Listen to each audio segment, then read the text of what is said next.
नमस्कार. श्री स्वामी समर्थ. कर्म. दुसऱ्याचं वाईट करण्याने स्वतःचं चांगलं कधीच होत नाही. कर्माचं फळ हे किती दिवसांनी मिळतं. तर मैत्रिणींनो, आज आपण या व्हिडिओमध्ये सुंदर अशी कथा पाहणार आहोत. नगरापूर गावात एक बाई राहत होती. तिच्याकडे सर्व सुखे होती, फक्त संतान सुख नव्हते. तिने अनेक उपचार केले, परंतु तिला मुलबाळ झाले नाही. तिचं फक्त एकच ध्येय होतं की काहीही करून तिला मूल झालं पाहिजे. ती रोजच्या रोज साधू संतांजवळ तंत्र मंत्र करणाऱ्यांजवळ जात असे.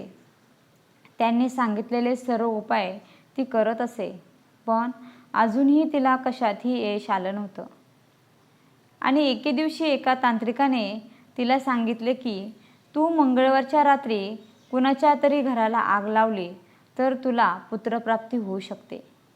आणि त्या स्त्रीच्या डोक्यात पुत्रप्राप्तीचा एवढे भूत चढलं होतं की तिने तांत्रिकाच्या सांगण्यावरून तिच्या शेजारच्या घरात मंगळवारच्या दिवशी आग लावली. रात्रीची वेळ होती. कोणाला काहीच कळलं नाही की आग कोणी लावली आहे. सुदैवाने त्या घरातील माणसे काही निमित्ताने शेजारच्या गावी गेली होती आणि हे तिला माहितीही नव्हते. त्या घरात जे काही होतं, धन दौलत, संपत्ती, पशु सर्व काही जळून खाक झालं. गाई, म्हैस, बैल असे सर्वजण मिळून 8 प्राणी त्या आगीमध्ये जळाले गेले. सर्वांनी खूप हळहळ व्यक्त केली, पण कुणी केलं हे मात्र कुणालाच कळलं नाही. आणि काही दिवसांनी त्या स्त्रीला पुत्रप्राप्ती झाली आणि अशा प्रकारे तिला एक एक करून 8 पुत्र झाले. आता ती 8 पुत्रांची आई बनली होती. ती स्त्री आता खूपच आनंदित राहू लागली होती, परंतु तिचं हे कृत्य तिच्या सासऱ्याला माहीत होतं. त्याला माहीत होतं की हिने एका पाखंडी तांत्रिकाच्या सांगण्यावरून शेजारच्या घरात आग लावून निर्दोष 8 प्राणी मारले आहे. आणि त्या स्त्रीचा म्हातारा सासरा एके दिवशी बसून हा विचार करत होता की हिने एक खूप मोठा अपराध केला आहे, परंतु एवढं असूनही देवाने हिला 8 पुत्रांची आई बनवलं आहे. हिला खूप मोठा आनंद देवाने दिला आहे. त्या आगीमध्ये बिचारे निष्पाप प्राणी मात्र जळून मेले होते. त्यांचा काय दोष होता. असं वाटते की देवाच्या घरातसुद्धा न्याय नाही आहे. आणि हळूहळू दिवस पुढे सरकू लागले तसे तिचे ते 8 पुत्र मोठे होऊ लागले आणि एक एक करून ती त्यांचं लग्न लावून देऊ लागली.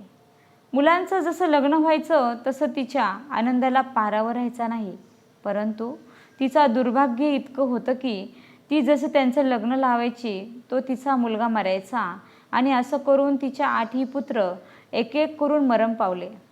आता त्या स्त्रीला डोक्याला हात लावायची वेळ आली. तिचा सर्व आनंद दुःखामध्ये बदलला होता. तिला रडताना पाहून तिचा सासरा तिला म्हणाला, अगं सुनबाई, तू आता का रडत आहेस? जे तू पेरलं होतं तेच तुला आता मिळालं आहे. देव प्रत्येक गोष्टीचा हिशोब ठेवत असतो. सासऱ्याचं बोलणं ऐकून सुनबाईला असं वाटलं जणू तिच्या जखमेवर कुणीतरी मीठ चोळत आहे. खूप वर्षापूर्वीचं ते दृश्य तिच्या डोळ्यासमोर जणू फिरू लागलं. तिच्या सासऱ्याच्या बोलण्याचा तिला खूपच त्रास झाला आणि ती स्त्री म्हणाली, हे म्हाताऱ्या, माझी 8 मुलं मेली आहेत आणि हे पाहून तुला खूप आनंद झालेला दिसत आहे. तुला माझं सुख पाहावलं गेलं नाही. तू पण असाच मरशील. आणि अशा प्रकारे त्या स्त्रीने सासऱ्याला खूप सारे वाईट शब्द बोलले. शेजारचे लोकसुद्धा तिथे जमले व ते देखील त्या म्हाताऱ्याला खूप काही बोलले. आणि तेव्हा तो म्हातारा म्हणाला, तुम्हाला माहीत नाही, तुम्हाला माझ्या बोलण्यावर खूप राग येत आहे, परंतु जेव्हा तुम्हाला या स्त्रीचं खरं रूप कळेल तेव्हा तुम्हाला सुद्धा हिचा खूप राग येईल.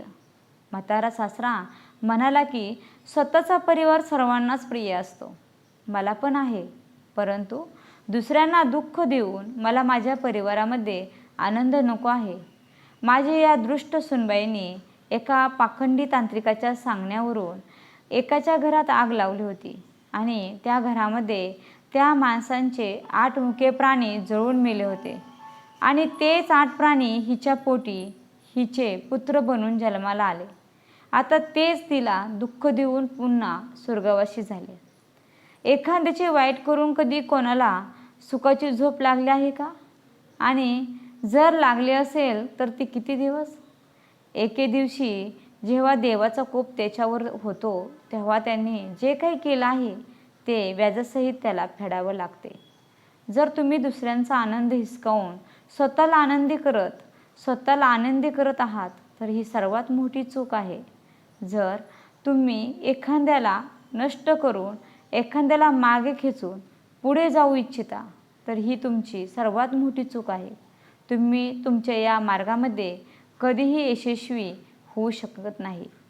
आनंद वाटून वाढत असतो, परंतु हिसकावून घेऊन तो कधीही वाढत नाही. आणि या सृष्टीचा नियम आहे. परमात्मा सर्व काही पाहत आहे. प्रत्येकासोबत तेच घडत असते जो तो दुसऱ्यासोबत वागला आहे. देवाचा न्याय थोडा उशिरा नक्की असतो, पण तो कधीच चुकत नाही. आपले आयुष्य म्हणजे कर्माची शेती आहे. जसं आपण पेरणार आहोत तसंच पीक आपल्याला मिळणार आहे, तसेच उगवणारही आहे. दुसऱ्याचं वाईट करून कधी स्वतःचं भलं होत नाही. आणि म्हणूनच नेहमी चांगले कर्म करा. धन्यवाद. व्हिडिओ कसा वाटला? व्हिडिओला लाईक, शेअर आणि सबस्क्राईब करायला विसरू नका.